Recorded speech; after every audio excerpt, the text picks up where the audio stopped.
Bom dia, irmãos, Pai do Senhor, a todos.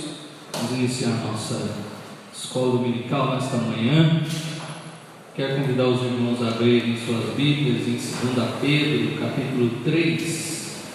2 Pedro, capítulo 3,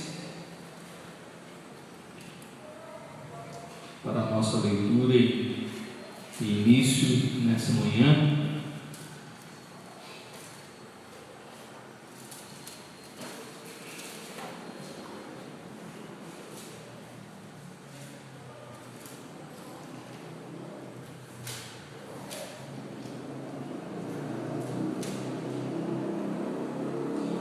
Nós vamos ler juntos o texto para a nossa compreensão e também o início aí desta manhã.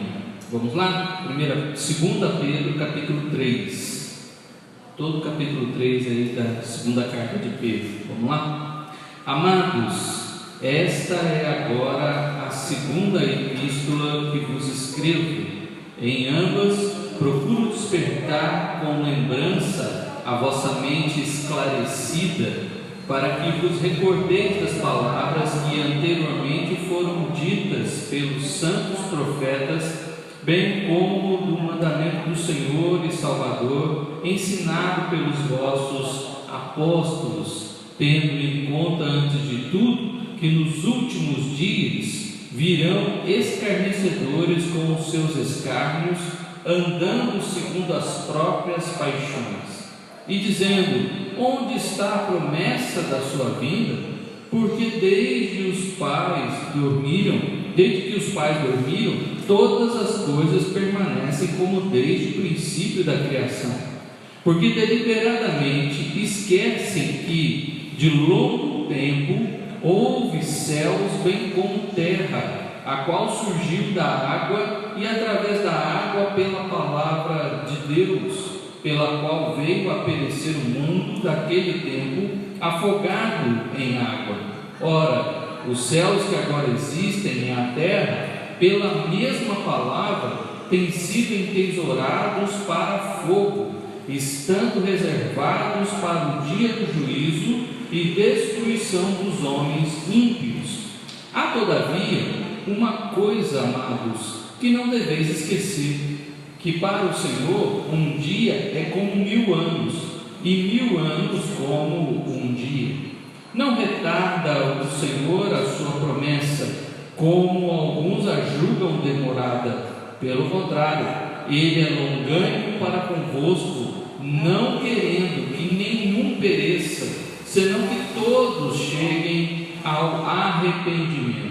Virá, entretanto, como ladrão, o dia do Senhor, no qual os céus passarão com estrepitoso estrondo, e os elementos se desfarão abrasados, também a terra e as obras que nela existem serão atingidas.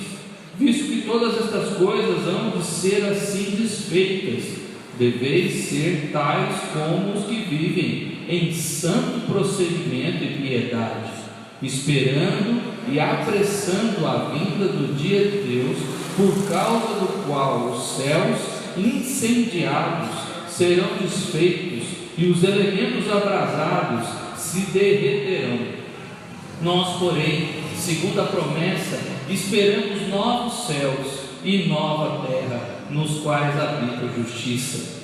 Por esta razão, pois, amados, esperando estas coisas, empenhai-vos por seres achados por Ele em paz, sem mácula e irrepreensíveis, e tende por salvação a longanimidade de nosso Senhor, como igualmente o nosso amado irmão Paulo vos escreveu, segundo a sabedoria que lhe foi dada, ao falar acerca destes assuntos, como de fato costuma fazer em todas as suas epístolas, nas quais há certas coisas difíceis de entender, que os ignorantes e instáveis deturpam, como também deturpam as demais escrituras, para a própria destruição deles.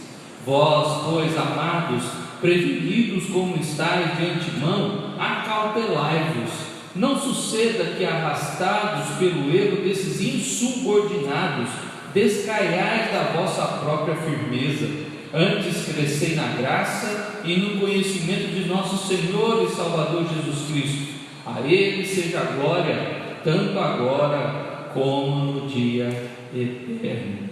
Amém. Que Deus abençoe aí a leitura da sua palavra. Eu quero deixar aqui para a nossa reflexão aqui e também para complemento e introdução do nosso assunto daqui a pouco, o versículo 9, que diz aí: não retarde o Senhor a sua promessa, como alguns a julgam demorada, pelo contrário, Ele é longânimo para convosco, não querendo que nenhum pereça, senão que todos cheguem ao arrependimento.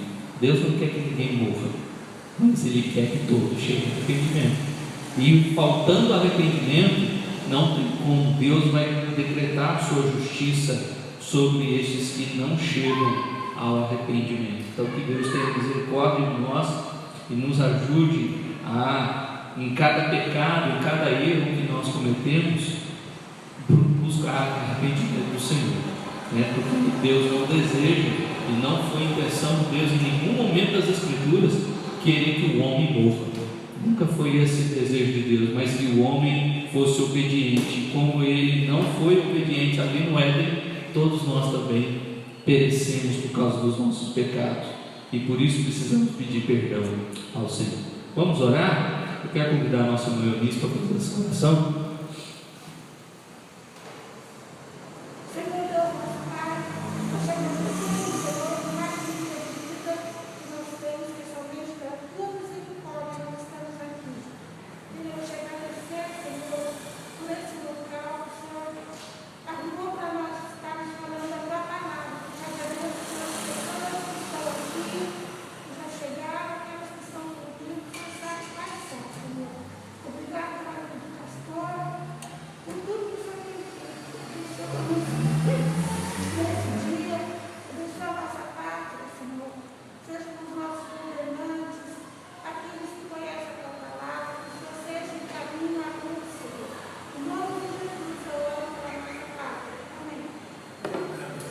Amém. Vamos louvar a Deus. Vamos ficar de pé. Louvar a Deus melhor.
amado, nós te damos graças a Deus por esta manhã e por termos, ó Pai, a oportunidade de estudar a Tua Palavra mais uma vez. Que o Senhor abençoe, ó Deus, nossas vidas aqui, todos que estão aqui, e também aos demais irmãos que assistirão esta aula, Deus. Ó Pai, em nome de Jesus, que o Senhor os guarde, os abençoe, nós te pedimos. Amém. Amém. Podem se assentar.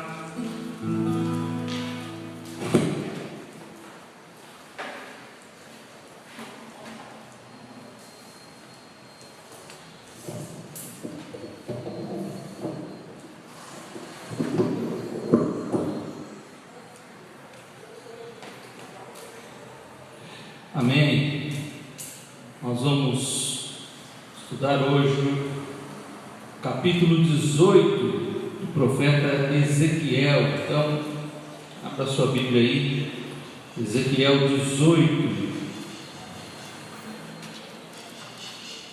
do capítulo 18 ao 21, nós temos aí então as responsabilidades, onde nós observamos responsabilidades. Primeiro aqui ele vai nos trazer aí a questão da responsabilidade individual, depois a responsabilidade dos líderes no capítulo 19, no capítulo 20 a responsabilidade do povo, e depois no capítulo 21 a responsabilidade de Deus diante de tudo o que está acontecendo aqui, ali na Babilônia, e aqueles homens diante do profeta Ezequiel, ali na sua casa, esperando uma palavra de Deus. Então, essa palavra está sendo ministrada ali e falada aos seus corações, e eles têm uma ideia errada, ou uma ideia estranha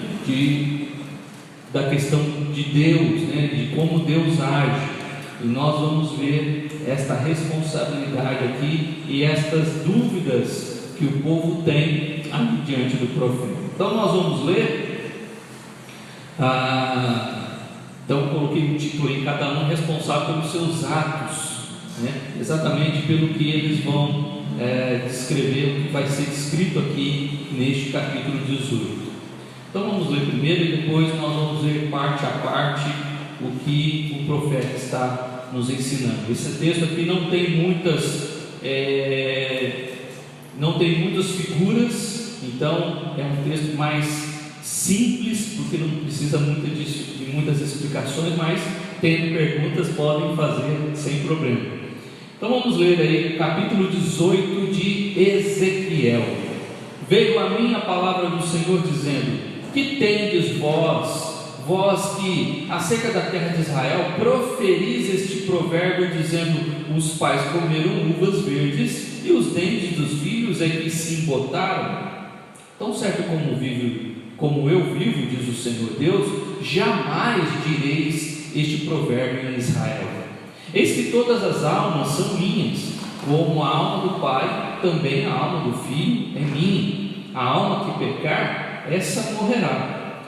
Sendo, pois, o homem justo e fazendo juízo e justiça, não comendo carne sacrificada aos altos, nem levantando os olhos para os ídolos da casa de Israel, nem contaminando a mulher do seu próximo, nem chegando a mulher na sua menstruação, não oprimindo a ninguém, tornando ao devedor a coisa penhorada, não roubando, dando o seu pão ao faminto e cobrindo ao nu com vestes, não dando o seu dinheiro à usura, não recebendo juros, desviando a sua mão da injustiça e fazendo verdadeiro juízo entre homem e homem, andando nos meus estatutos, guardando os meus juízos e procedendo retamente, o tal justo certamente viverá, diz o Senhor Deus.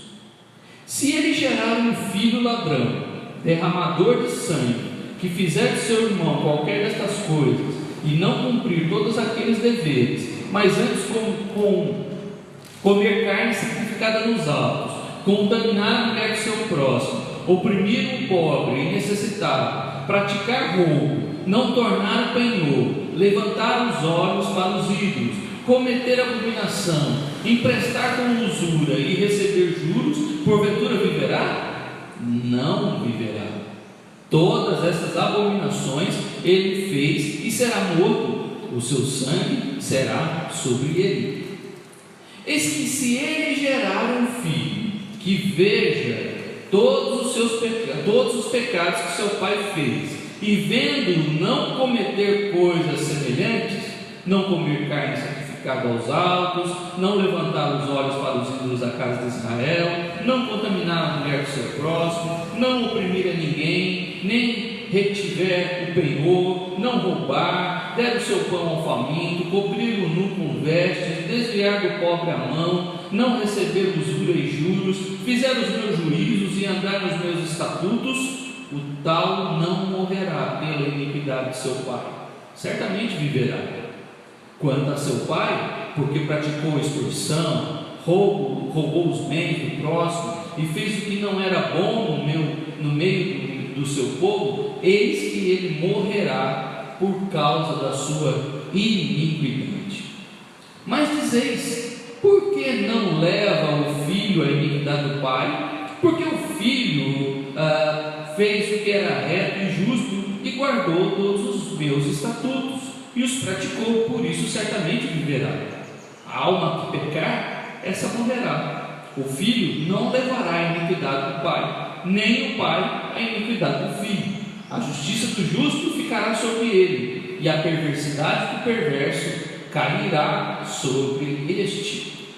Mas se o perverso se converter de todos os pecados que cometeu e guardar todos os meus estatutos e fizer o que é reto e justo, certamente viverá, não será morto.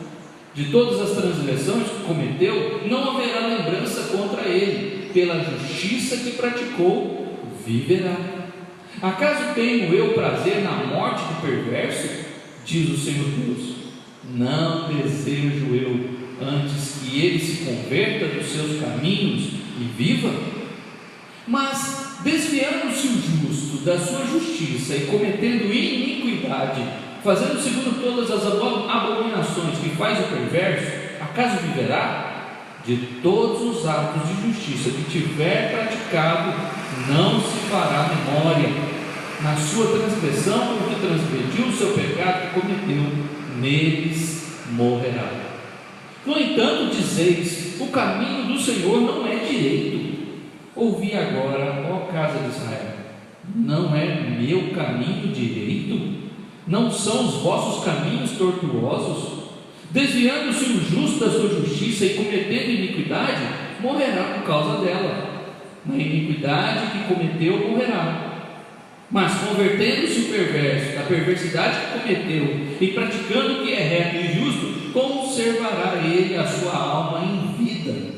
Pois se considera e se converte de todas as transgressões que cometeu, certamente viverá, não será morto. No entanto, diz a casa de Israel: o caminho do Senhor não é direito. Não são os meus caminhos direitos, ó casa de Israel, e não são os vossos caminhos tortuosos? Portanto, eu vos julgarei a cada um segundo os seus caminhos. E a casa de Israel, diz o Senhor Deus: convertei-vos e desviai-vos de todas as vossas transgressões, e a iniquidade não vos servirá de tropeço. Lançai de vós todas as vossas transgressões com que transgredistes, e criai em vós coração novo e espírito novo. Pois por que morreríeis, ó casa de Israel? Porque não tenho prazer na morte de ninguém, diz o Senhor Deus. Portanto, convertei-vos e vivei. Então, uma mensagem aí ao povo de Israel diante de 4 perguntas que eles fazem no versículo 2, no versículo 19, no versículo 25 e no versículo 29. Por 4 vezes eles fazem perguntas ou falam algumas afirmações diante de Deus, e essas afirmações estão erradas. E Deus então está corrigindo o povo e chamando eles a uma reflexão sobre o que fazer. A primeira parte aqui, nós temos então uma descrição: todos são do Senhor, dos versículos de 1 a 4. Então Deus está trazendo aí, enquanto a primeira pergunta que eles fazem, os pais comeram, tinham novamente, a questão de provérbios, é o quarto provérbio aqui do livro inteiro de Ezequiel, é a quarta vez que proferem um provérbio. E qual era esse provérbio? Versículo 2 diz aí: os pais comeram uvas verdes e o dente dos filhos é que se embotaram. Aqui o pai faz uma coisa, mas que o filho recebe a consequência do que o pai fez. Então, esse era o sentido aí do provérbio no versículo 2. E aquilo que Deus vai falar depois: jamais direis esse provérbio, eu nunca ensinei isso para vocês. E o versículo 4, então, a declaração de que todas as almas são de Deus. Todas as almas são de Deus. Exatamente, Todas as almas são minhas, como a alma do Pai, também a alma do Filho é minha. A alma que pecar, essa morrerá. Uma questão interessante. Oi? Oi? Sim, por isso que todos são de Deus, e por isso que toda aquela alma que pecar, essa morrerá. Por que nós morremos? O salário do pecado. O que Deus disse para Adão ali no jardim do Éden? Se desobedecer, certamente morrerás. Uma coisa interessante que nós não podemos esquecer é que, e também entender, é que o morrer aqui no capítulo 18 de Ezequiel é a morte física. É de morte física que ele está falando, de que nós vamos morrer. É aquela famoso ditado popular que dizem para ele: a única certeza que ele tem na vida é da nossa morte. Vão ser poucos aqueles que vão ver com os olhos a volta de Cristo. Como Paulo fala em Tessalonicenses: aqueles que estiverem vivos naqueles dias verão, mas os mortos ressuscitarão primeiro. Ou seja, a grande maioria vai morrer. A Bíblia diz que Manassés foi o maior pecador que teve na vida. Não tem outro pior que Manassés. Aí Deus pegou e levou ele lá para o gancho na lá e só foi. Eu fui pior que o Manassés, eu tenho chance também. Sim, todos. Por isso que ele chama ao arrependimento. Por isso que o arrependimento é importante. Porque todos pecaram. O Salmo 14 e Romanos 3 diz que não há um justo sequer, que todos pecaram. Então, a alma que pecar, essa morrerá. E por causa dos pecados existe a morte. Então, a morte física, o nosso corpo, ele passa pela morte por causa do pecado. Não há um que não passe pelo pecado.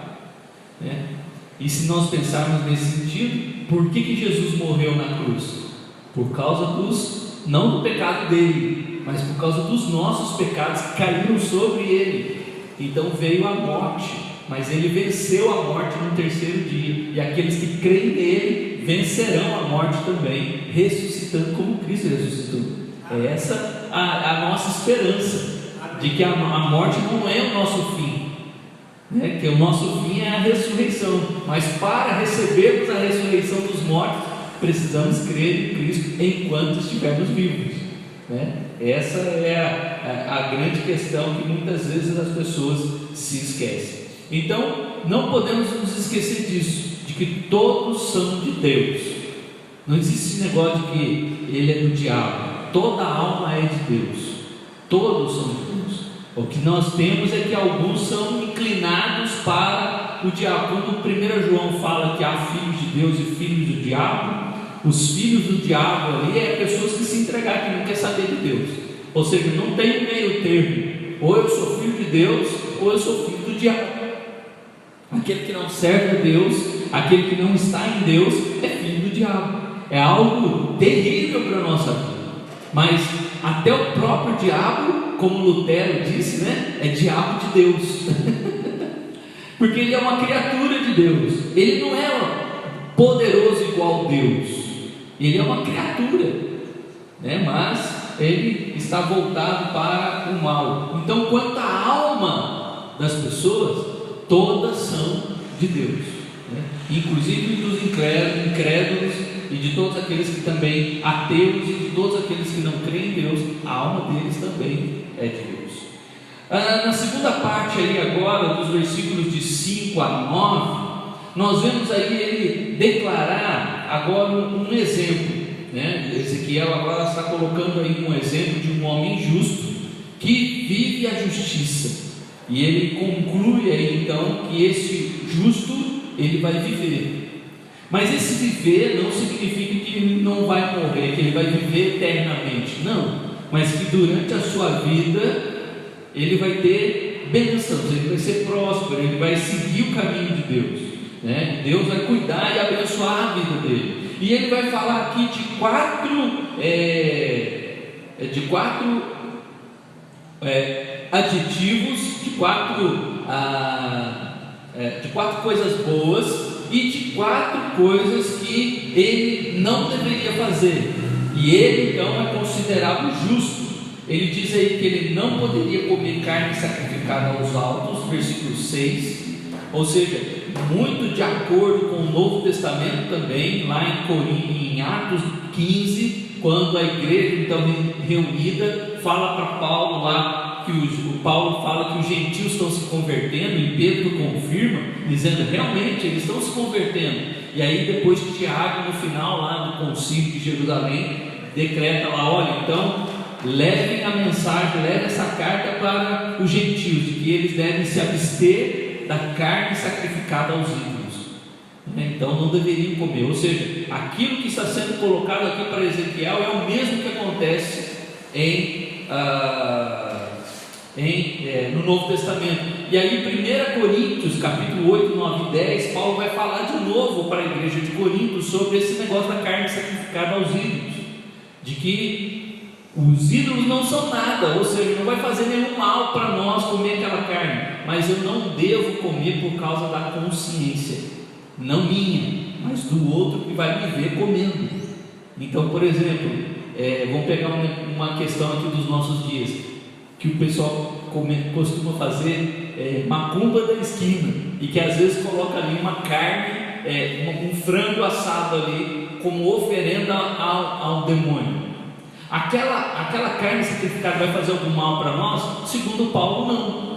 Mas eu devo comer aquela carne por causa da consciência do mais fraco? Não. Mas eu sei que se eu comer eu não vou passar mal, porque o ídolo não é nada. É isso que a Bíblia fala em 1 Coríntios. O ídolo não é nada, não vai fazer nenhum mal. Eu não vou receber nenhuma maldição se eu comer aquela carne, mas eu não devo comer por causa da consciência, não minha, mas de quem me vê comendo, que vai se escandalizar ou vai achar aquilo absurdo por causa da sua consciência fraca, que ainda não conhece a palavra.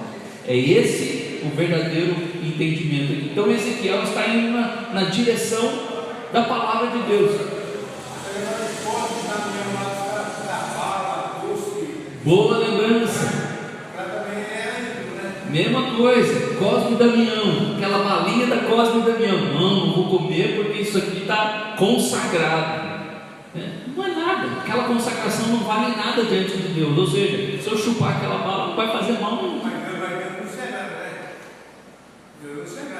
Exatamente, a orientação bíblica é: se você sabe que é consagrado, né? E tem pessoas que não entenderam isso ainda, então não deve. Se tem pessoas que vai ver e vai se escandalizar com isso, não seja uma pedra de tropeço na vida de outra pessoa. Deixa para lá. Eu não vou sofrer por não chupar a bala ou por não comer uma carne. É melhor que eu não coma e tenha paz com meu irmão, do que eu coma e venha fazer com que o meu irmão se desvie da fé. Essa é a grande questão bíblica. Eu vejo que Paulo na igreja. Então pega aquela doação dos caras da pastel, do santo, né? Aí que as mulheres pegam a casa do pastel. Eu sou não, pastel do senhor. Eu pego o pão de margarina e dou uma coisa qualquer. Aquele pastel também é esse que está na igreja. Se eles estão... São qualquer santo que diferente de Deus, e até nós mesmos não fazemos. O que nós fazemos com os alimentos? O que a gente faz com os alimentos? Então, mas antes de comer, a gente ora agradecendo a Deus. Tudo é de Deus, e a gente agradece porque Deus nos deu, né? A gente não consagra o alimento, a gente agradece a Deus pelo alimento. Já são, exatamente, porque tudo é de Deus, tudo é dele, e Ele que nos deu, né? Por exemplo, a gente às vezes faz a igreja, vou citar a igreja católica, faz muito quermesse, faz bolo, faz comida com cada dia, e a gente pode? Sem problema nenhum. Pode comprar. Sem problema nenhum, não tem problema. Né? A questão eu sei que o que Paulo vai ensinar em 1 Coríntios 10, eu sei que aquilo foi consagrado, e ali está falando de consagração, né? Normalmente essas comidas da quermesse eles fazem para ação social, né? Eles não têm ali um ritual de oração e de consagração daqueles alimentos, eles não fazem isso, mas eles agradecem a Deus pela oportunidade de fazer isso, né? E Paulo está falando mais sobre ídolos e demônios. Então não tem nenhum problema de eu comer um bolinho caipira lá da quermesse, né? Então não há nenhum problema quanto a isso. Ele vai falar também sobre levantar os olhos aos ídolos, ou seja, idolatria, né, que o povo de Israel fazia muito, estava ali no cativeiro exatamente por causa da idolatria. Nós vimos já isso nos outros capítulos aqui de Ezequiel. Nem contaminando a mulher do seu próximo. Aqui está falando de adultério, né, a ideia do adultério. Nem chegando a mulher na sua menstruação. Havia na lei de Levíticos de que quando a mulher estava, né, em tempos de menstruação, não podia ter relação sexual. Então eles estavam burlando essa lei, né, e não estavam levando a sério as leis de Deus. Versículo 7: não oprimindo a ninguém, tornando ao devedor a coisa penhorada. Ou seja, essa opressão aí eu estou devendo e deixa passar, né? Não estou nem aí, né? Então essa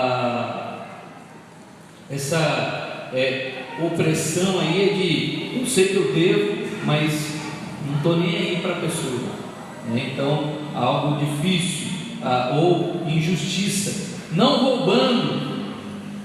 10 mandamentos é muito claro, né? Não roubarás, né? Não furtarás.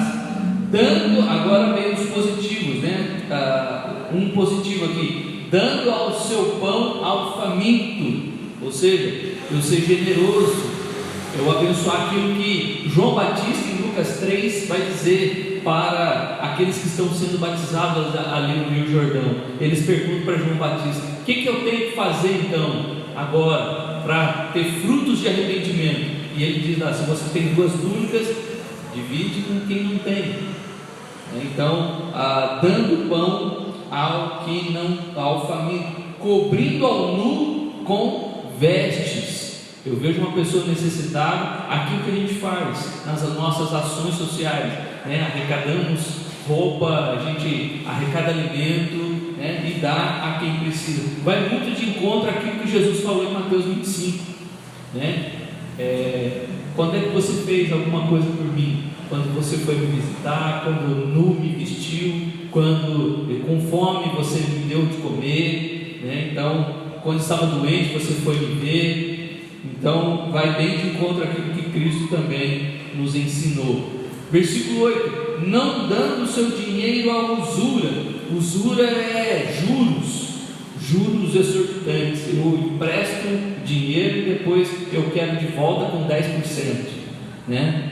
Não recebendo juros, desviando a sua mão da injustiça e fazendo verdadeiro juízo entre homem e homem. Fazendo verdadeiro juízo entre homem e homem a minha justiça é igual para todos. Eu não mudo porque ele é meu amigo, porque ele é o príncipe, porque ele é o governador, porque ele tem um cargo, então eu vou mudar. Sabe aquele negócio de, para você eu vou vender igual, vamos falar agora de máscara, né? Muitas pessoas fizeram máscara para vender. Como você é meu amigo, é R$2, mas normalmente eu cobro 5. Então é essa a ideia aqui, desviando a sua mão da injustiça e fazendo verdadeiro juízo entre homem e homem, né? Ser justo com todos, não separando ou não fazendo acepção de pessoas, andando nos meus estatutos, guardando os meus juízos e procedendo retamente. Versículo 9, nós temos aí então essa observação às leis de Deus e praticar tudo aquilo que Ele espera que pratiquemos. Bem provável que aqui também, agora no versículo 9, se refere à questão de culto, à questão de adoração a Deus e por aí vai. Ok? Então, dos versículos de 5 a 9, quem assim procede, quem assim age, quem assim vive, então Deus concede vida e continua preservando a sua vida. Terceira parte, dos versículos de 10 a 13, agora, ele fala que esse justo gerou um filho ladrão. E aí este filho, então ele chama aí de ladrão, de derramador de sangue, ou seja, ele é ladrão e violento. Ladrão é o quê? Alguém que rouba. Derramador de sangue é o quê? Alguém violento, né? Que fizer a seu irmão qualquer dessas coisas e não cumprindo todos aqueles deveres, mas antes comer carne sacrificada nos altos. Ou seja, agora este filho faz tudo o contrário do pai, né?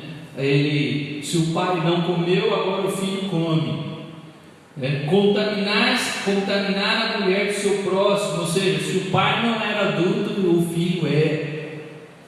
Oprimir ao pobre necessitado, se o pai ajudou o pobre, ajudou o necessitado, o filho oprime, o filho não ajuda, o filho pelo contrário, né? Só despreza o pobre e o necessitado. Praticar roubos, ele já é chamado de ladrão, já no versículo 10, né? E agora ele repete aqui no versículo 12, ele pratica roubo.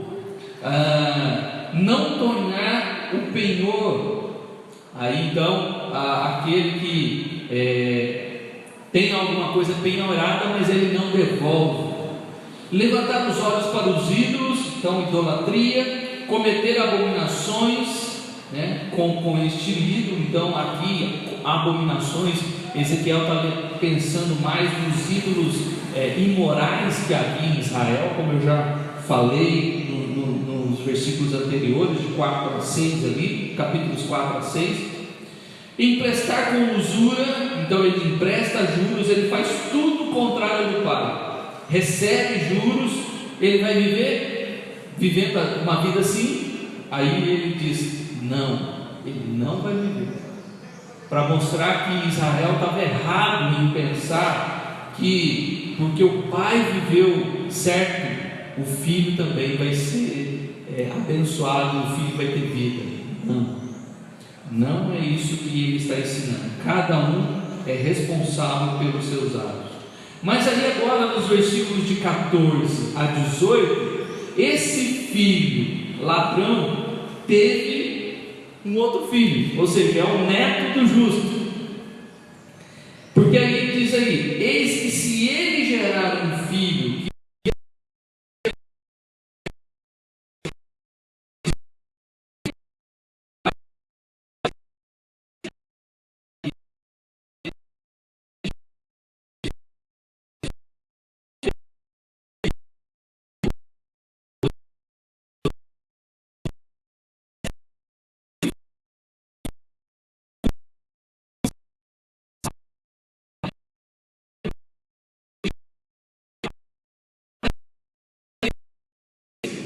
E Josias foi um rei excelente em Israel.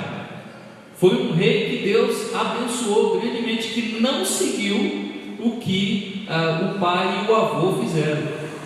Então, se nós lembrarmos de um exemplo aqui, nós temos o exemplo então o rei Ezequias, que foi um rei bom. O rei Ezequias teve Manassés foi um rei mau.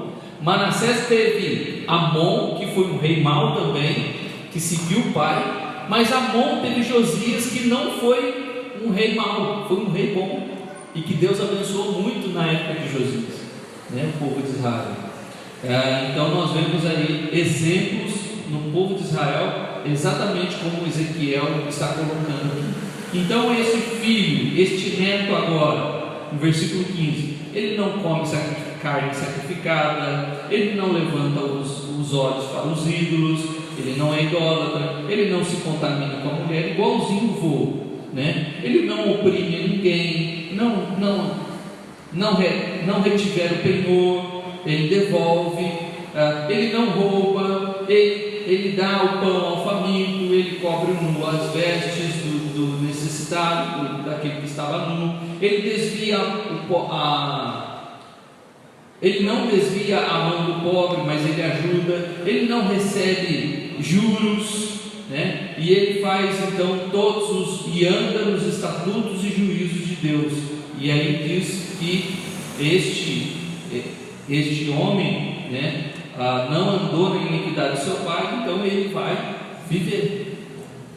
Deus vai cuidar e abençoar dele. Quanto a seu pai, porque praticou extorsão, ou seja, voltando aquele exemplo dos versículos de 10 a 13, quanto a seu pai, porque praticou extorsão, roubou os bens do próximo, fez o que não era bom no meio do seu povo, eis que ele morrerá por causa da sua iniquidade.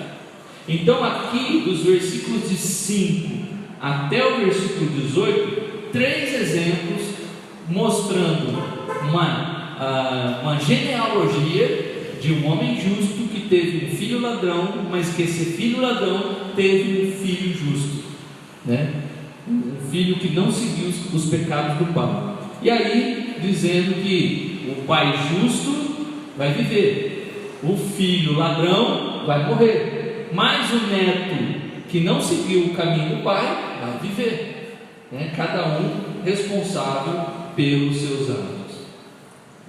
E aí o povo de Israel ficou então numa situação estranha. Versículos 19 a 20, já que o ditado lá no versículo 2, que eles acreditavam tanto, não é verdade, olha aí a pergunta, Aí o povo de Israel faz a pergunta: mas dizeis, por que não leva o filho à iniquidade do pai? É isso mesmo? Ezequiel está ensinando certo a gente, é essa a mensagem de Deus. O filho então não leva a iniquidade do pai. O que o pai fez de errado, o filho não vai ser culpado, porque o filho fez o que era reto e justo, e guardou os meus estatutos e praticou, por isso ele vai viver. Ou seja, a questão da vida, o que Ezequiel está ensinando está nos atos, não está na genealogia, não está porque eu sou filho de alguém que eu vou ser culpado. A minha culpa é por aquilo que eu faço. E aí, se ele não fez, ele não é culpado. A alma que pecar, mais uma vez agora vem a consequência, Se no versículo 4 ele diz que todas as almas são dele, de novo agora ele repete, o que está lá no final do versículo 4: a alma que pecar, essa morrerá. O filho não levará a iniquidade do pai, nem o pai a iniquidade do filho. A justiça do justo ficará sobre ele, e a perversidade do perverso cairá sobre ele. Cada um é responsável pelos seus atos, cada um é responsável pelas suas atitudes. Então, isso aqui que Ezequiel está mostrando para o povo, ensinando-os naquele momento e revelando a eles que este provérbio ou este pensamento está errado. A gente pensa que o povo corrigiu, a gente pensa, o povo aprendeu, Mas o que os discípulos perguntam para Jesus ali do século de nascença? Lá em João 9. Exatamente, Jesus, quem pecou? Foi ele ou seus pais? Por que os discípulos perguntaram aquilo? Por causa do ensinamento que estava na cabeça do povo ainda. Os discípulos ainda estavam pensando naquilo, ou seja, esqueceram do que Ezequiel ensinou, né? De que cada um é responsável pelos seus atos. O que Jesus vai falar? Nem ele, nem seus pais. Por que Jesus fala nem ele? Né? Porque fala aqui, está falando o quê? A alma que pecar, essa morrerá. Aquele homem era cego de nascença, mas estava vivo. Ou seja, mesmo que a gente tenha debilidades, problemas físicos, né? Isso não significa castigo de Deus. Isso não significa que Deus está castigando por causa dos nossos defeitos físicos. Alguns pensam nisso, né? Nasceu assim, com esse defeito, é porque Deus está castigando. Não tem esse tipo de pensamento? É um pensamento. Mas está de acordo com as Escrituras? É isso que Deus ensina? Não é. Então nós precisamos estar mais atentos ao que Deus ensina, para não fazermos conjecturas ou pressupostos sem antes averiguar quais são as leis de Deus. E aqui nós temos então essa declaração de que cada um é responsável pelos seus atos, e ainda há um pensamento estranho nos discípulos ali em João 9, né? Com o cego de nascença. Agora tem uma questão, agora entra numa outra situação no versículos 21 a 29, de que aquele homem que era perverso se converte, né? Nos versículos de 21 a 23, e o homem que era justo agora se perverte. Então tem agora uma mudança, né? Pensa aí, aquela pessoa era tão boa, de repente ela, como o pessoal fala aí, virou a casaca. A pessoa era tão boa, tão justa, nossa, mas que homem bom, que mulher maravilhosa, de repente virou. A gente sabe de várias histórias dessas, né? Mulheres que eram exemplares, né? De repente virou, né? Agora está na rua, virou prostituta.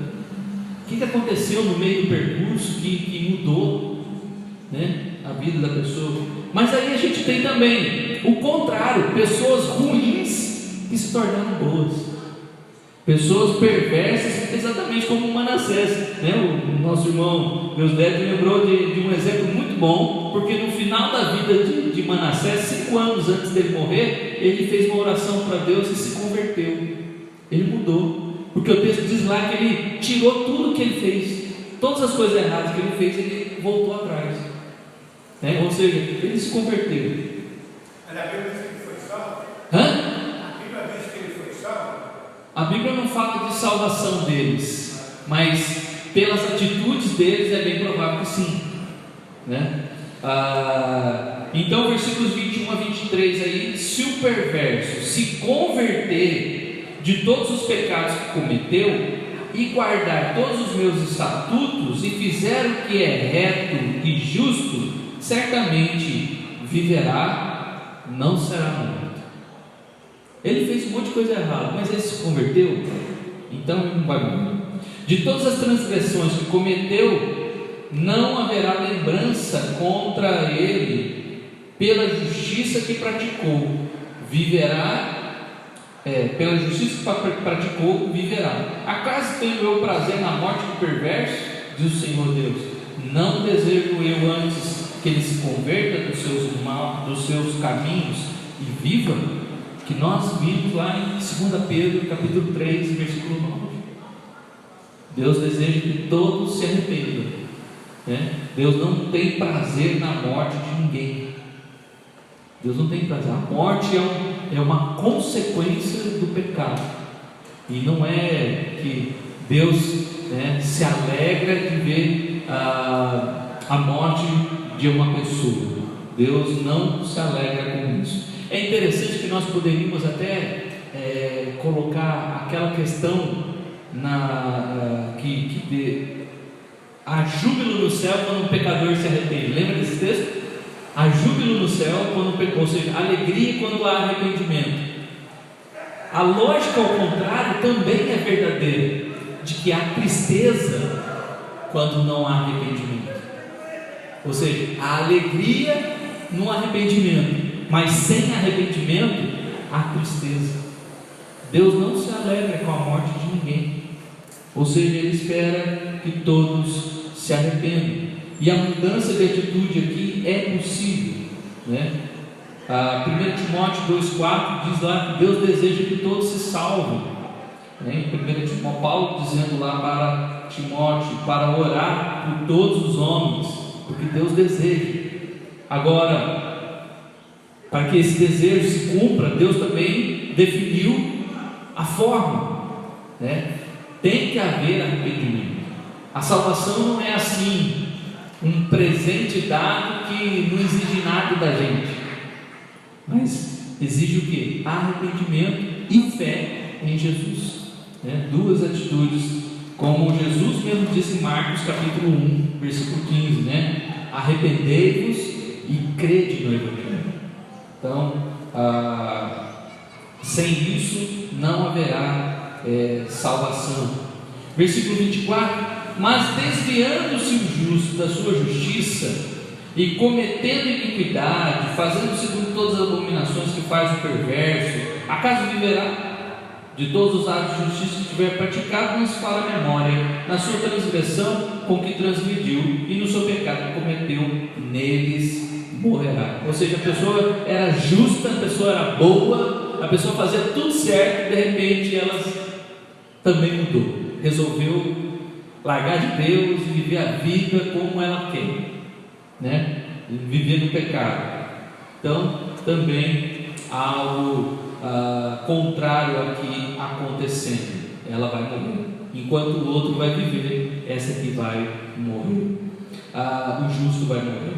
Uma coisa interessante que acontece dos versículos 21 a 24 também é a questão da memória, que ele faz aí uma colocação interessante.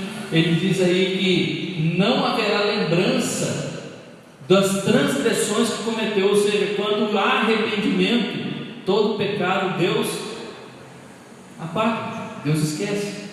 Mas também o justo, toda a sua justiça, se ele se perverter, tudo aquilo que ele fez de bom, esquece. Interessante como ele coloca a questão aqui, né? De que, e é exatamente isso que acontece na vida, não é?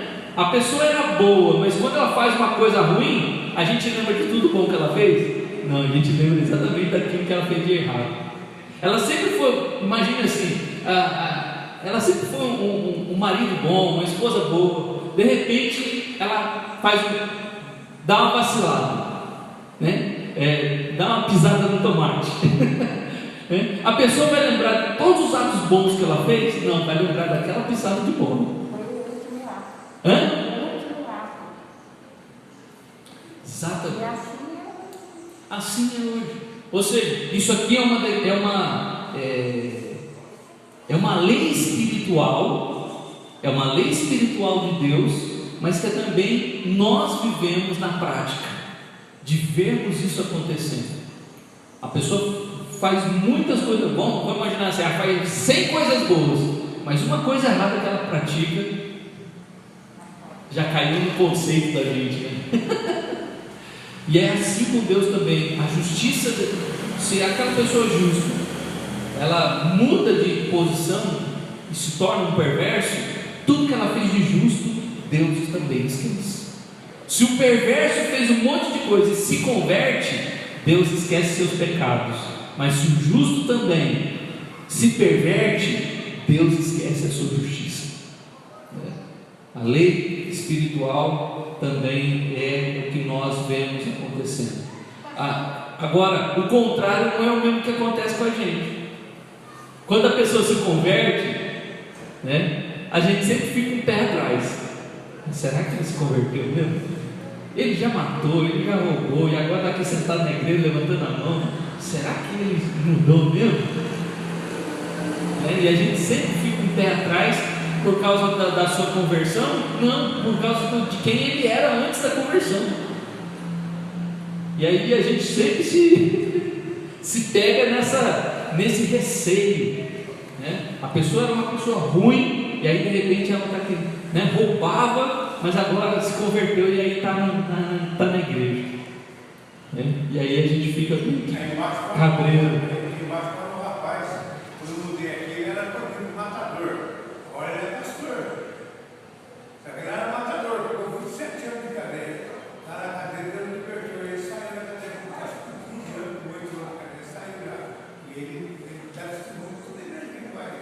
Amém, amém, louvado seja Deus. E é isso que deveria acontecer. É esse o perverso sendo convertido, né? Ele mudou de postura, né? E aí Deus se esquece de tudo que Ele fez e nós também deveríamos fazer o mesmo, né? Uma pessoa que converteu, nós deveríamos então esquecer tudo que ela fez e a partir dali, né? Então dar crédito a esse perverso que se converteu.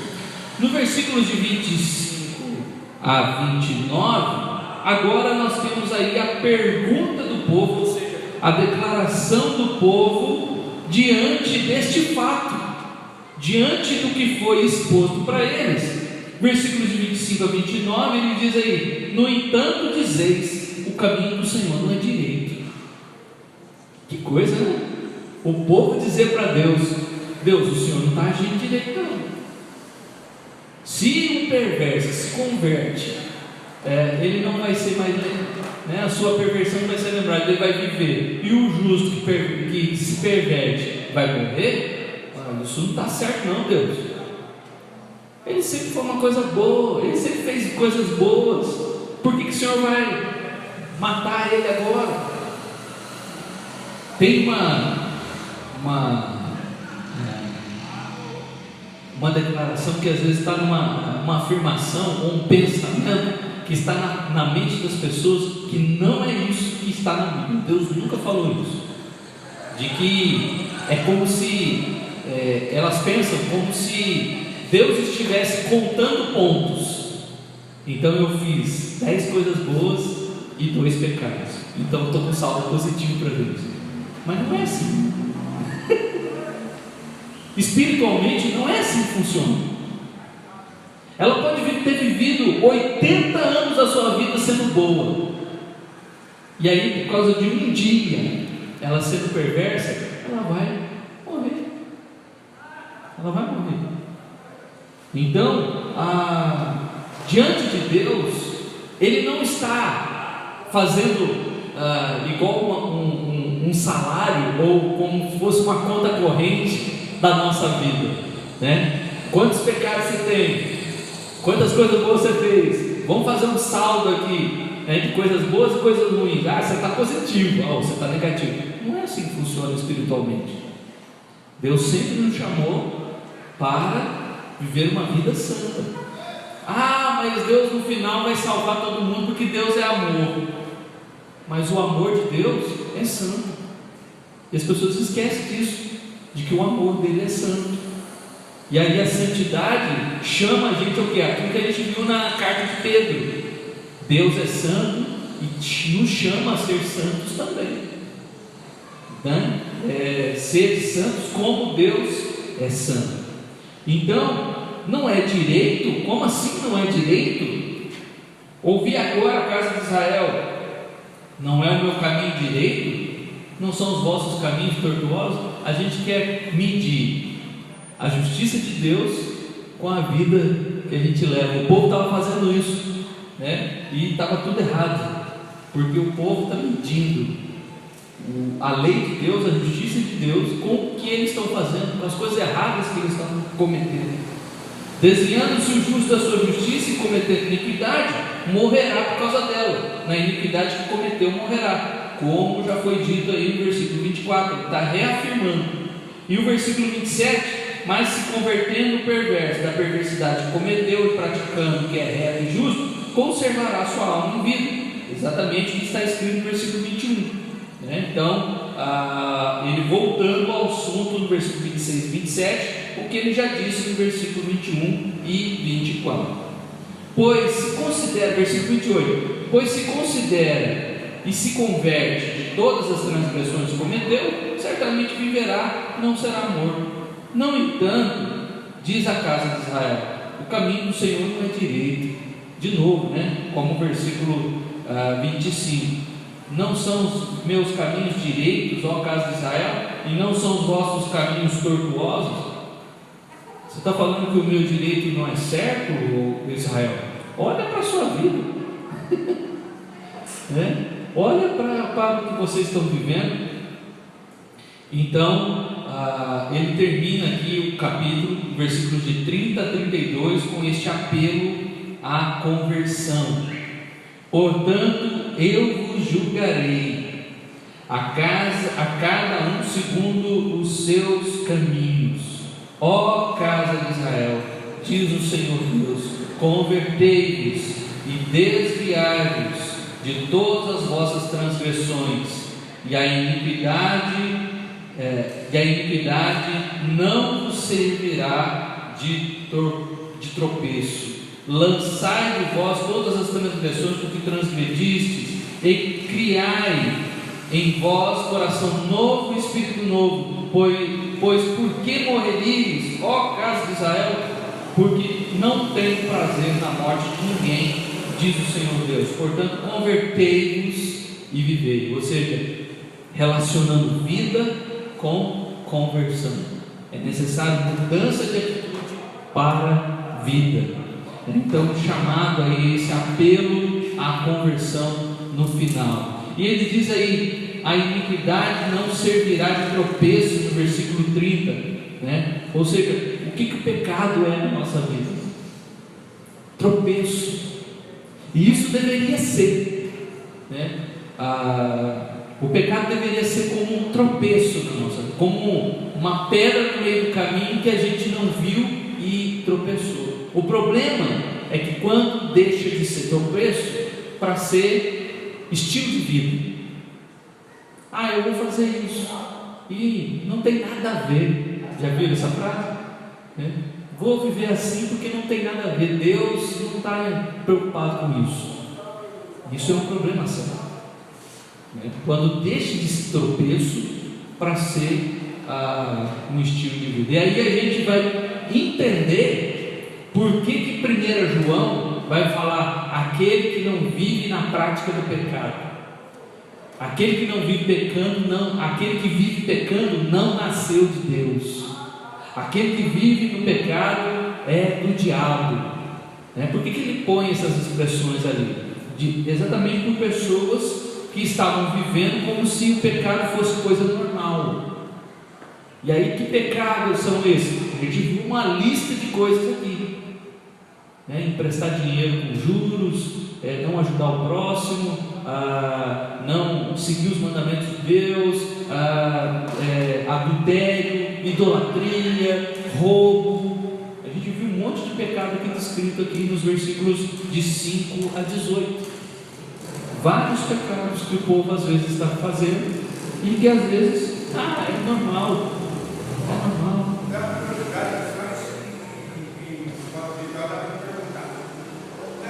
No Brasil existem 300 e poucas denominações.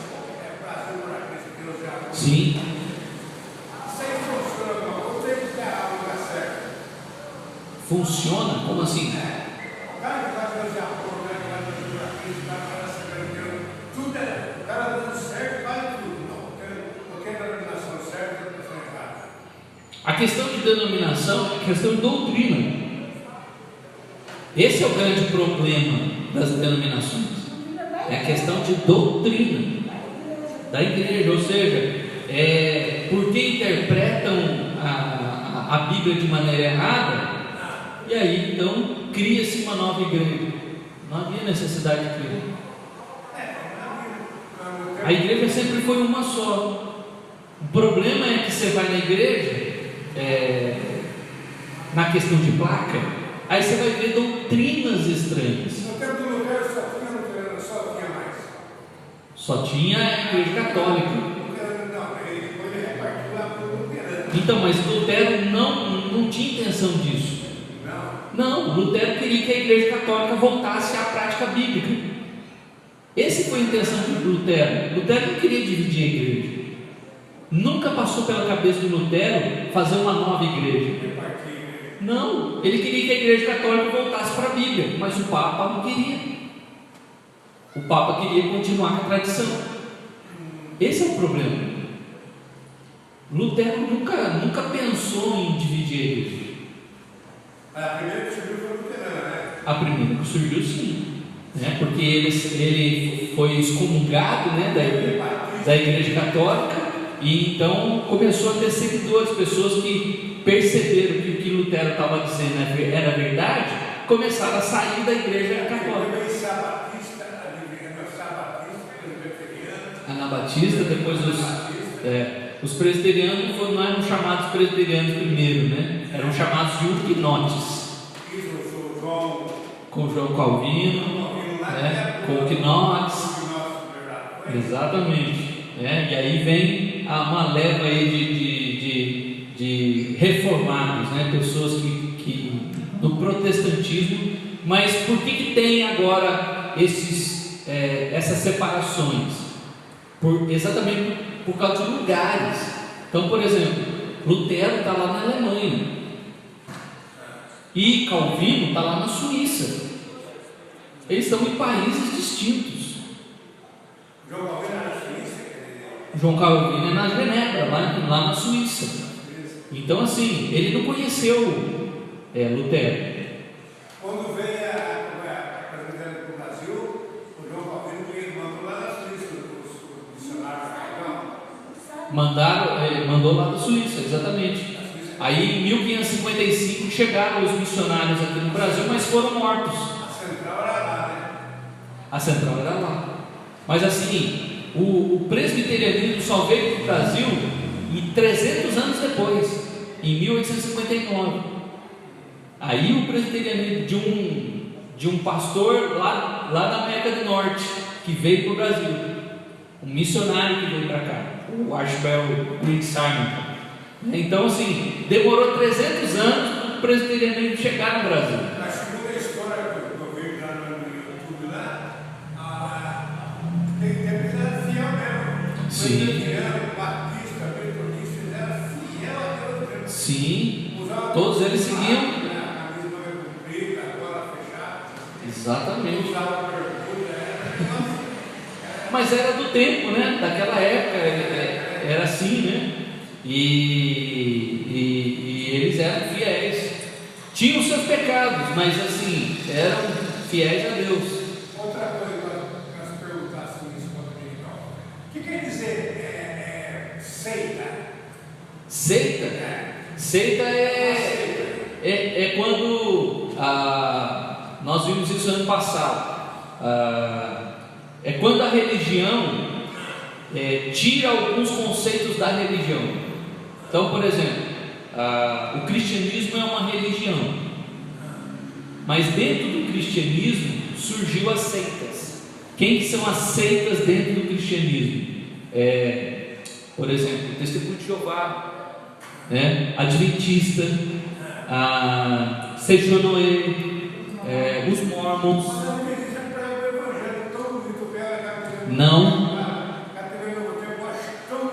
Não prega o Evangelho. Não fala. Aquilo ali é mentira. Por que é mentira? Porque eles não creem em Jesus como Filho de Deus. Ou seja, uma doutrina básica da Bíblia que eles mudaram. Por isso virou seita. Toda vez que eles não pregam o verdadeiro Evangelho que está na Bíblia, aí se tornou uma seita. Só é religião, só é cristianismo de fato quando se prega aquilo que está na Bíblia. E aí quando muda, então, por exemplo, Testemunho de Jeová, Adventista, Sejonoe, os Mormons, eles acreditam em Jesus, eles pregam o Evangelho, mas eles não creem em Jesus como Filho de Deus. Eles creem em Jesus como profeta, eles creem em Jesus como um espírito evoluído, eles creem em Jesus como como um ser comum, mas não crê que Jesus é Filho de Deus e que Ele ressuscitou no terceiro dia. Então, se eles não creem em Jesus como Filho de Deus e são um homem comum e mudam, deturpam a palavra de Deus, não é o Evangelho. Paulo vai falar que qualquer outro tipo de Evangelho que não for o que está na Bíblia é anátema, é maldito. Então parece muito bonito, mas não é o que está na Bíblia. Parece muito bonito o jeito de falar, as músicas muito bonitas, mas não é aquilo que a Bíblia nos ensina. Não é criticando, eu queria falar em antigo, ele sabe as coisas. Esse termo aceito, suar, aquele negão do chapéu lá para o pensando que lá, mesmo lá você salva também. Pode ser esse que você perder só, né? Sim. Mesmo não, né? Sim. Porque aquele que leva do jornal leva. Ele vai na sinceridade e inocência. Mas a Bíblia também diz que se a gente não tem conhecimento para conhecer o falso profeta, nós também somos culpados disso. A igreja é culpada disso. Né? Então assim, a gente acha injusto, mas a palavra de Deus diz isso, que nós também somos culpados dele estar lá. Nós não podemos deixar ele lá. Ou seja, a igreja deveria ver isso e chamar a atenção deles. Porque, nessa hora eu acho que é errado. Vocês falam para você, se você der R$50, você vai ganhar aquela corrida de fim do mês. Comprava 50, mais 50, mais 50, mais 50. Ah, meu Deus, eu não foi premiado. Vamos ver se ele ganhou. Mais 50, mais 50, mais 50. Exatamente, está errado. Eu estou errado. Dando dinheiro, você não tem intenção, ninguém é do perder. Exatamente. É o que acontece nessas igrejas. Eu dou dízimo para receber a bênção. E não é isso que nós vemos nas escrituras.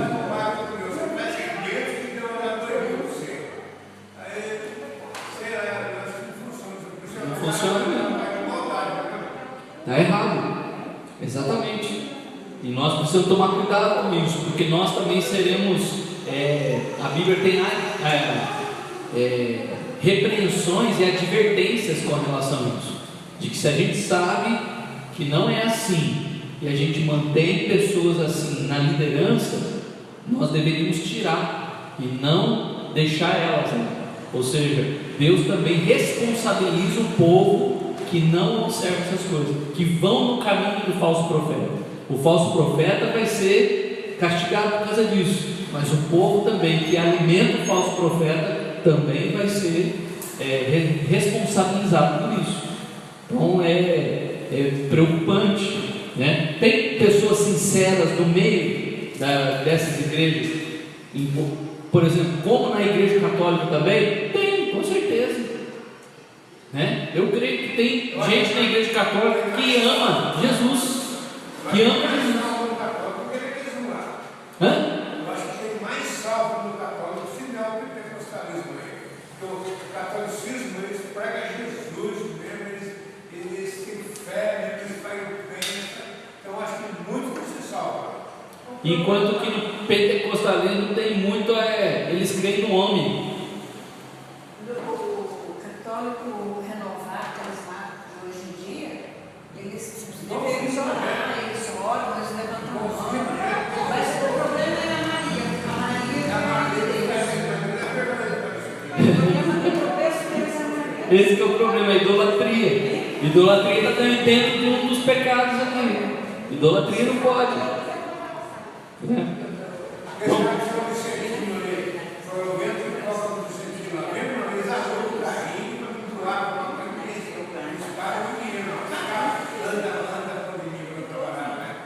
Então eles fazem aquilo por amor mesmo, eles vendem aquilo para arrecadar dinheiro para comprar falcão, do rei, comprar do rei, que eu tenho esse cara do rei, para comprar de bobada, eles só da compra. Então eles fazem aquilo da fé no São Pois é, mas essas obras não salvam, e muito menos ainda feita por causa de um santo, né? São Judas, São Pedro, São Paulo, seja o São que for, São Vicente. São obras boas, né? São obras boas, mas obras não salvam ninguém, e muito menos feitas por intermédio de um santo, né? Então, para terminar aqui, 3 aplicações para não estender muito. Então, primeira coisa que nós precisamos aprender com Ezequiel 18: não existe maldição hereditária, né? Filho não leva a culpa pelo pecado do pai e vice-versa. Cada um é responsável pelos seus atos, né? Essa ideia de maldição hereditária começou ali em 1980 com a Neuza Tioca, que não tem respaldo bíblico nenhum, né, para ensinar na igreja ou para dizer para as pessoas de que o que o pai fez, o filho é culpado. Eles interpretam errado Êxodo 20, né? O Êxodo 20 não está falando nada sobre isso, e é uma interpretação errada que eles fazem. E quando alguém falar sobre isso, provavelmente vão citar esse texto aqui, né? E só que o texto não está dizendo nada sobre essa questão. Olha aí, Êxodo 20, versículo 5: não as adorarás. Então está fazendo referência ao segundo mandamento ainda, né? Ao terceiro mandamento, ao segundo mandamento, desculpa: farás imagem de escultura, não as adorarás, nem lhes darás culto, porque eu sou o Senhor teu Deus, Deus zeloso, que visita a iniquidade dos pais nos filhos, até a terceira e quarta geração daqueles que me aborrecem, e faço misericórdia até 1000 gerações daqueles que me amam e guardam os meus mandamentos.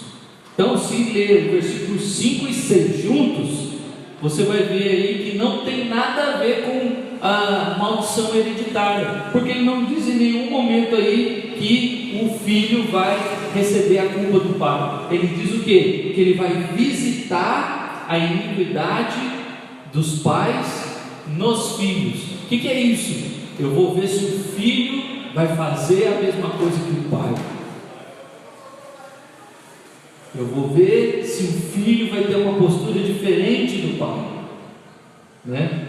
E aí ele diz aí: mas ao mesmo tempo que ele visita a iniquidade, ou ele observa a iniquidade dos filhos, né, dos pais nos filhos, ele diz aí que faz misericórdia a 1000 gerações daqueles que amam.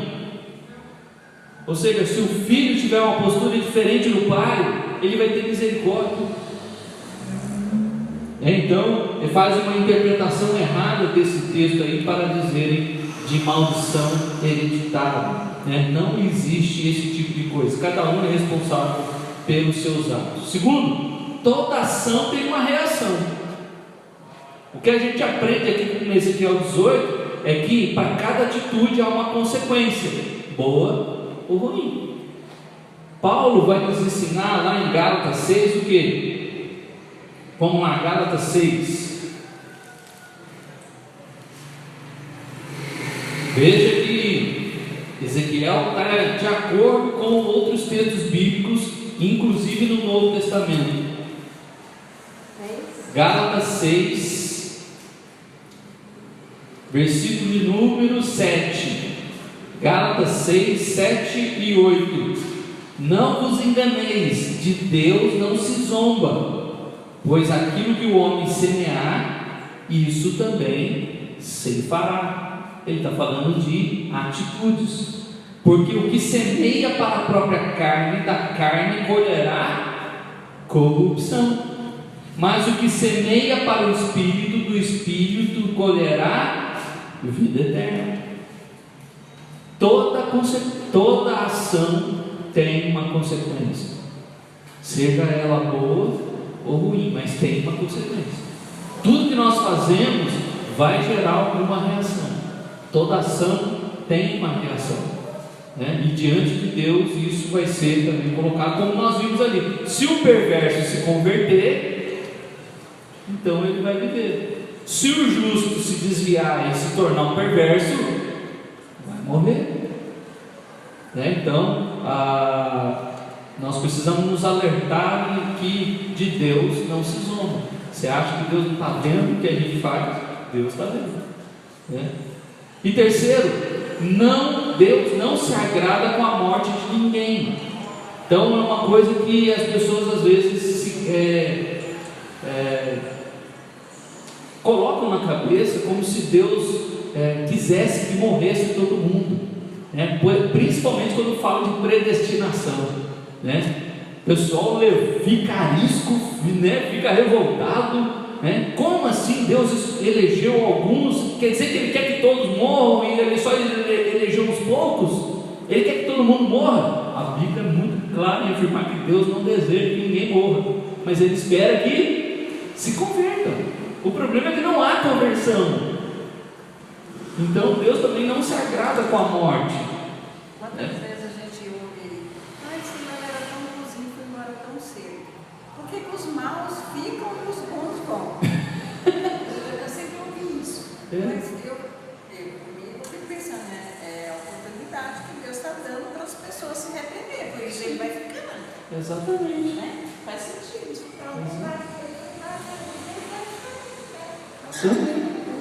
Exatamente. Dentro desse tipo de pensamento que as pessoas têm, por que as pessoas boas vão e os maus ficam? É exatamente a pergunta que o povo de Israel está fazendo em Ezequiel 18. Não é direito o que o Senhor está fazendo. O Senhor não é direito o caminho do Senhor, não. Olha, eu estou vendo aqui, né? Mas por quê? Porque nós criamos o nosso próprio conceito de justiça. A gente acha a pessoa boa, mas quem que vê o coração e a mente? Só Deus. Eu estou vendo o exterior. Eu estou vendo como vê todo homem, como lá em 1 Samuel 16, né? O homem vê o exterior, mas Deus vê o coração. Eles fazem essa pergunta, eu sempre conheço a Deus, eu tenho mais ou menos, não sei se está certo, mas eu vejo que é uma oportunidade que Deus dá para as pessoas se arrependerem.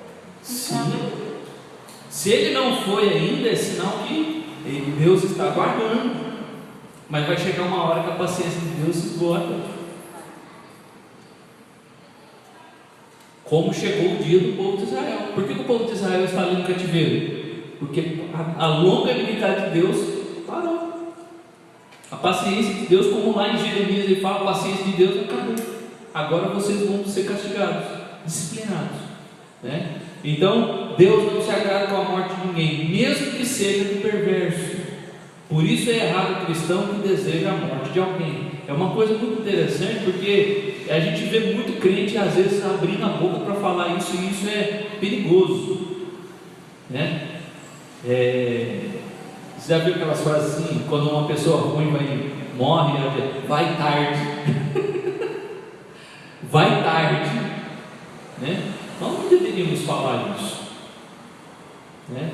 Porque se Deus não se agrada com a morte do perverso, por que eu estou feliz então que ainda bem que ele já foi? É mais uma pessoa ruim no mundo, é menos uma pessoa ruim no mundo. Eu vou perguntar para você. Os adventistas, foi adventista que é bom. Os adventistas pregam que está todo mundo dormindo, está na sepultura dormindo. Nada dessas pessoas de morte vai ressuscitar um para a vida eterna ou para a perdição eterna. Isso é real? Não, a Bíblia diz que já estão condenados. Ou seja, quem já morreu sem Cristo está no inferno, e quem morreu com Cristo já está no paraíso. O que vai acontecer na ressurreição é só a conclusão da sentença. Por exemplo, para que fique bem claro, né? Na ressurreição eles vão receber a sentença, ou seja, você já está declarado, né, inocente porque você creu em Cristo, e você está declarado condenado porque você não creu. Ele só vai receber a sentença na ressurreição. Todos vão ressuscitar, né? Todos vão ressuscitar dos mortos e receber então o juízo, a condenação ou a absolvição. Mas no momento da morte é como acontece, por exemplo, quando um ladrão é pego em flagrante, ele fica em casa aguardando o julgamento, ou ele já vai preso? Ele já vai preso. E depois ele se apresenta diante do juiz, e o juiz então decreta a sentença. Para onde ele vai? volta preso. É isso que vai acontecer. Ou seja, na morte, cada um já vai para o seu destino, do que viveu em vida, do que creu em vida. Cara, você tem a resposta certa para mim. Eu pegava ali naquela parte do rio que o Lázaro falava, mas Isso. então Jesus mentiu quando falou sobre a passagem que o rio olhou e falou: olha, eu estou suportando, já estava em tormento, não estava? Já estava em tormento. Ele fala que ela é uma parábola.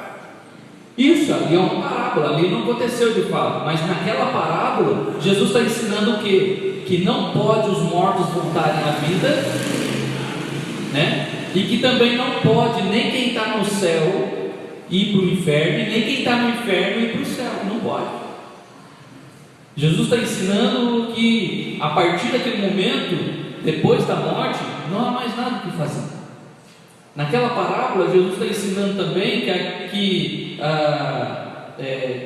não dá para avisar. Lembra lá que o rico está querendo lá? Ele queria 3 coisas, né? Vamos lá.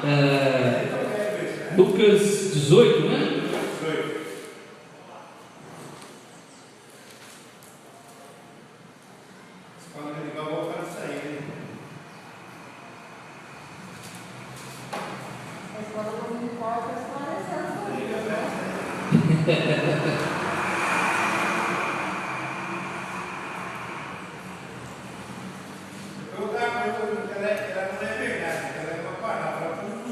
Sim, é uma parábola.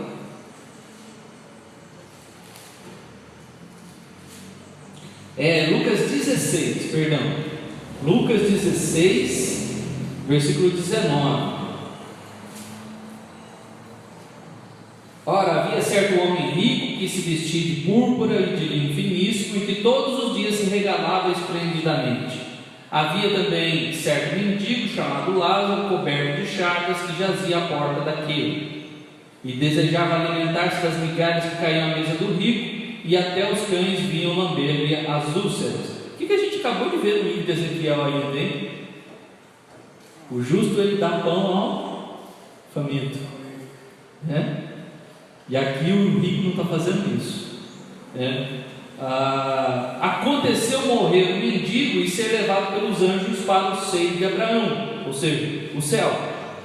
Morreu também o rico e foi sepultado. No inferno, versículo 23, estando em tormento, levantou os olhos e viu ao longe Abraão e Lázaro no seu seio. Então, clamando, disse: Pai Abraão, tem misericórdia de mim. Olha só, primeira coisa, né? Manda a Lázaro que molhe as águas, na água, a ponta do dedo e me refresque a língua. O tormento é sofredor, é angústia, porque estou atormentado nesta chama. Primeiro pedido dele, né? Para que Lázaro viesse refrescá-lo. O que ele diz aí? Versículo 25: disse porém Abraão: Filho, lembra-te de que recebeste os teus bens em tua vida, e Lázaro igualmente os males. Agora, porém, aqui ele está consolado, tu em tormento. Você deveria ter, em outras palavras, o que ele está dizendo aqui em versículo 25? Você deveria ter consolado Lázaro enquanto estava com ele. Exatamente. Segundo, né? Versículo 26: E além de tudo está posto um grande abismo entre nós e vós, de sorte que os que querem passar daqui para vós outros não podem, nem os de lá passar para nós. Ou seja, quem está no céu não pode voltar, quem está no inferno não pode voltar, e nem de um lado para o outro. Está definido. Depois que morreu, não tem mais como voltar, não tem mais volta. Então replicou, agora vem o segundo pedido: Pai, eu te imploro que mandes a minha casa paterna, porque tenho 5 irmãos, para que lhes dê testemunho, a fim de não virem também para este lugar de tormento. Segundo pedido do rico: manda Lázaro lá na casa dos meus irmãos, para avisá-los. porque eu tenho 5 irmãos, eu não quero que eles venham para cá. Ou seja, uma piedade, uma compaixão de quem ficou vivo, né? O que ele falou aí? Qual que é a resposta? Respondeu Abraão: eles têm Moisés e os profetas. Ouçam, eles têm a Bíblia. Então que eles ouçam a Bíblia. Pode confiar na Bíblia, então? O que? Hã? Pode confiar na Bíblia sem medo. Tem que confiar, né? Aí o terceiro, versículo 30. Mas ele insistiu: não, pai Abraão, se alguém dentre os mortos for ter com eles, arrepender-se-ão. Qual que é o terceiro pedido aqui? Não, eles não vão acreditar na Bíblia, mas se um morto ressuscitar e for lá, eles vão acreditar. Se um milagre acontecer, se um sinal acontecer, eles vão acreditar. Quer dizer, isso é uma mentira, né? Mas é o que todo mundo também acredita hoje. Se tiver um sinal, se tiver um milagre, se tiver uma coisa extraordinária, aí eu acredito. Qual que é a resposta? Terceira resposta, Abraão, porém ele respondeu: se não ouvem Moisés e os profetas, tampouco se deixarão persuadir, ainda que ressuscite alguém dentre os mortos. Mesmo que venha um morto estar junto com a gente, se eles não ouvem a Bíblia, não vai ouvir, não vai dar atenção. É a mesma coisa que Jesus falou para as cidades que receberam os seus milagres: ai de ti, Betsaida, Corazim, Cafarnaum. Vocês receberam tantos milagres, por que Jesus fala ai? Porque eu fiz tantos milagres, mas vocês não creram em mim. Ou seja, eu posso receber um monte de bênção na minha vida e ainda assim ir para o inferno. Eu posso receber um monte de milagres e mesmo assim ir para o inferno. Porque milagres não salvam. Bênção na vida não significa salvação. Salvação é crer em Jesus e no seu Evangelho. Pode buscar cura, buscar salvação, né? Exatamente. Não, e não está nem errado buscar cura. A Bíblia ensina que a gente pode pedir, mas eu não posso olhar em ser curado como se eu fosse: Deus se agradou de mim, Ele me curou, quer dizer que eu estou salvo. Está doente, vai no médico. Deus pode ter me curado em vida e eu posso ir para o inferno. E interessante que essa parábola aqui de Lázaro, o que ele diz aqui? Lázaro tinha chagas e viveu em males. Ou seja, a pessoa pode viver a vida toda doente e ir para o céu, não receber nenhum milagre de cura, e mesmo assim ir para o céu.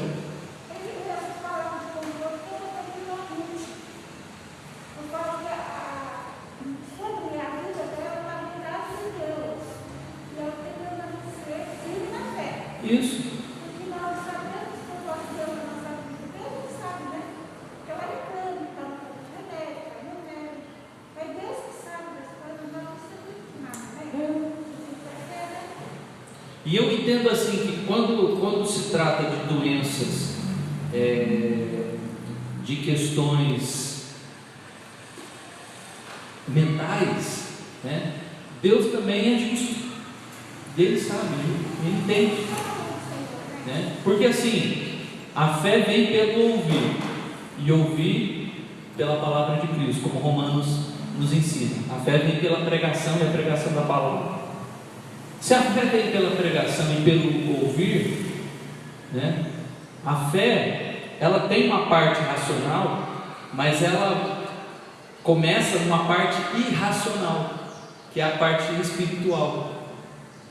Então, Deus conhece o coração e a fé, porque é Ele que coloca a fé em nós, é Ele mesmo, como Efésios 2 nos ensina, né? Pela graça sois salvos mediante a fé. Isso não vem de vós, é dom de Deus, é presente de Deus, é Ele que coloca em mim. Não fui eu que desenvolvi a fé a partir do conhecimento bíblico, não, foi Ele que colocou em mim, né? Então, nesse sentido, Deus sabe, nós não sabemos, mas Deus sabe. Então, ficar, mas agora ela não entende nada, ou tem agora, né, que nem a dona Georgette também, que está com Alzheimer, né? então agora não entende nada da Bíblia, não lembra de nada das Escrituras. Deus sabe. Deus conhece o coração. Nós é que não conhecemos. E aí, dentro da nossa limitação, do nosso raciocínio, a gente quer definir quem é salvo e quem não é. Deus não revelou para ninguém. É aquilo que Deuteronômio diz: que as coisas reveladas são para o homem, mas o que Deus não revelou é de Deus. Quem é salvo? Não sei. Não sei. Hã? Dá para saber mais ou menos por aquilo que Jesus falou: pelos frutos vos conhecereis. Psicológico, tem um parente meu, ela lava assim. Ela diz: quando morre o ímpio, faz cocô, suja tudo a costa, assim, mas faz força para morrer pra caramba. Quando morre um cristão, ela fica limpinho, cheirosinho, não precisa dar banho, não. Cheira perfume, não fica fedido, não faz cocô para morrer, nada. É lógico isso aí. Para quando morre um psiquista, ímpio, morre, faz muita força para morrer, então se suja tudo, vai dar uma meleca, mais trabalho, vai lavar com dinheiro.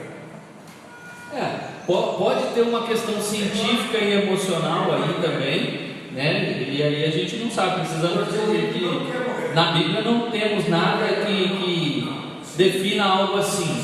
Mas assim, emocionalmente, a gente sabe que ninguém quer morrer. O ímpio não quer morrer, o cristão ele aceita a morte. Porque o cristão é tranquilo na questão da morte. Ele quer ir embora. Ele sabe que a morte é seu inimigo e que Deus já venceu esse inimigo. Completei a carreira e guardei a fé, Paulo, né? É isso que ele fala.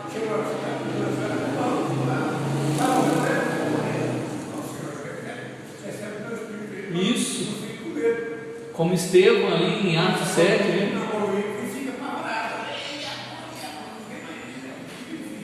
Exatamente. Ok, irmãos, vamos encerrar já 15 para as 11 da nossa. Vamos orar e que Deus nos abençoe, então, para não esquecermos desse ensino, dessa doutrina importante que o capítulo 18 de Ezequiel nos traz sobre responsabilidades individuais, pessoais, né? Que os nossos pais fizeram, não nos acusará, não nos torna culpados, né? Pelas coisas erradas que eles cometeram. Cada um é responsável pelos seus atos.